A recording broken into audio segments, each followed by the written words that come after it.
It is time for sports. Let's bring in Mike Cozzi. Morning, Mike. Morning. And how are you? Morning. How are you this morning? I'm good. Tampa Bay 1 win away from the World Series. Yeah, they can't do anything wrong. I mean, when Houston does hit a ball on the screws, they make the play. They're getting timely hitting on just a few hits. They're scoring runs, and right now they can't do anything wrong. They're in the driver's seat.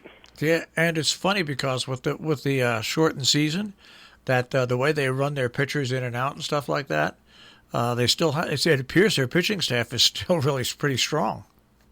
Well, both pitching staffs are doing well. The difference is the defense with Tampa Bay. Altuve made another key error last night that opened up the door for Tampa Bay to win. The last two games were basically almost all the runs on Tampa Bay were scored due to errors, leading to home runs and whatnot. Yesterday, a double play ball he threw into left field, and that opened it up for 3 runs to score that inning. So, not to point your finger at them, but those errors really opened the door for Tampa Bay.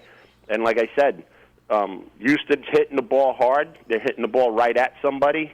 And when they're not, Tampa Bay's making big plays in center field and third base. It's hard to beat a team when they're playing unconscious like that. Not saying they're not good. Unconscious means they can't do anything wrong. Yeah, they're playing. They're just it's amazing to watch. But then again, we take a look at the Los Angeles Dodgers, and their swooning continues. Beautiful. And you know what was even better last night? They had the time after getting walloped for the whole game. They came within 1 run in the 9th inning with a late rally, and it was 8-7 with a man on third. And the third baseman made a Tampa Bay-like play to end the game, and the poor Dodgers lose again.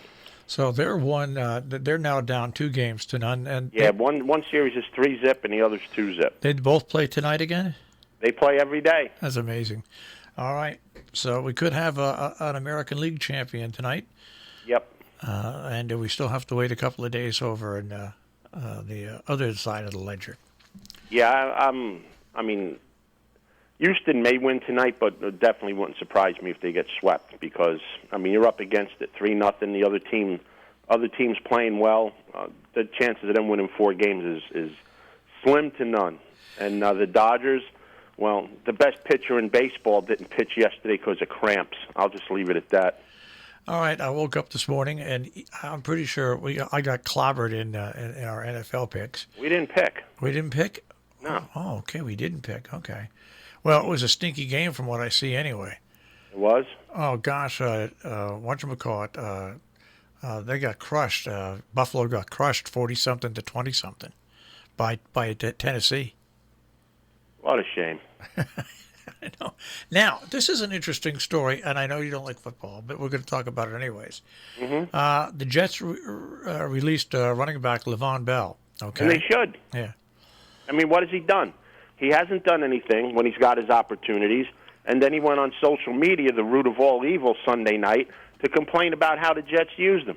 So in the best play the Jets made in their 5 losses, they got rid of this cancer. Goodbye. So long. Go wherever else you want to go. It's going to be hard for somebody to pick up a useless running back that's making $50-some-odd million for 3 years. But like P.T. Barnum said, there's a sucker born every minute. Was that P.T. Barnum or W.C. Fields? W.C. Fields. I think it's W.C. Fields. W.C. Fields said that, not P.T. Barnum. Barnum said something about show business, but it's not on my mind this morning. Mm-hmm. All right, so that stands there. The final score of the game, by the way, was 42-16. It was even worse. So I don't know who would watch football on Tuesday night anyway, because when you got 2 other big sporting events going. And once again, it was great watching the Braves Dodger game because there were people in the stands. It was beautiful. People actually running for baseballs. All right. And was there anything else you want to talk about in sports? No, nobody died yesterday. I know. Thank God. It's unbelievable. Tom Seaver, Joe Morgan, Bob Gibson, Whitey Ford. That's better than half the teams in baseball playing today, and they were 80 years old. Yeah. Yes. You think back at that. It's absolutely amazing. But they all did lead long lives, though. That's the one thing about it. They didn't go early. that lived healthy, long lives and contributed to the lore of baseball for a long, long time. Oh, yeah. I mean, if any one of those four guys were playing baseball today, they could all be part owners of a team. And you can also look they're better than anybody playing now. You can look at it this way. The difference, and this is why baseball is America's game. I know football is going to be, but this is why baseball really is America's game.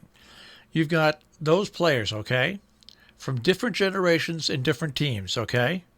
I bet you that 90% of people that follow baseball know who those people are. Nah. I wouldn't say 90%. Well, there's more people that know who they are that watch baseball than you. If you go back 20, 30, and 40 and 50 years in football, how many football fans are gonna know those people? I would think it's about the same because you're talking about pillars in baseball. I mean, Bob Gibson's like saying Joe Montana. I mean, they're the biggest names in baseball. But Joe Morgan's an MVP. Whitey Ford, Bob Gibson, Tom Seaver, all Cy Young winners, all World Series winners. I mean, I don't know about that. I don't know about that. All right. But if you ask these kids today who Whitey Ford was, I bet you 90% of them have no clue. Yeah. Unless they're a Yankee fan. Same thing with Tom Seaver. Unless your parents were a Met fan, they won't know who they are. These kids today live in the moment. They have no idea. They think these guys playing today are the best thing to ever hit the field. And then when you watch these other older guys play, they say, "Oh, the game was slower. Look, they're not in good shape." Yeah, okay. You try to hit Whitey Ford. If you have Whitey Ford pitching to you for 3 innings, and then you got Bob Gibson pitching to you for 3 innings, I'm pretty sure your team has no hits, maybe one, no walks, and in 6 innings, I'd say easily 12 strikeouts. Here's why I think that's funny. The year the Pirates won the World Series was Steve Blass, who's a local guy, of course. The Tri-State Baseball League, the Sharon team, which had a lot of good local players on it. Okay, they were a couple of games away from going to a national tournament at the end of the year. But anyway, he showed up and they put their starting lineup against him on a regulation mound. Okay. And I think out of all the players, if I remember back, and this was just like kind of an exhibition thing, I think if I remember, 1 or 2 players managed to foul off a couple of balls. That was it. Yeah, I mean, with the way you play the rotation baseball today, can you imagine Tom Seaver starts the game, and then Whitey Ford pitches the middle 3, and then Bob Gibson locks it up? You might as well just sit down. I mean, because you're not going to hit him. Yeah. You got Seaver throwing upper 90s with a breaking ball. Then you got Ford coming in throwing all kinds of crap at you. And then you got Bob Gibson throwing that Hummer and another hook. Yeah. You got no shot. And you know what? It's like with the Astros. You know what's coming, and you still can't hit it. All right. Well, we'll see what happens in baseball tonight and talk to you tomorrow morning. Absolutely. What day is today? Wednesday? Today is Wednesday. Oh, so today's one of the few days there's no football games this week. That's right. There you go. All right. All right, guys. Have a great day. Take care, Mike. Mike Cozzi with the Check on Sports this morning here on Robin Hood Radio.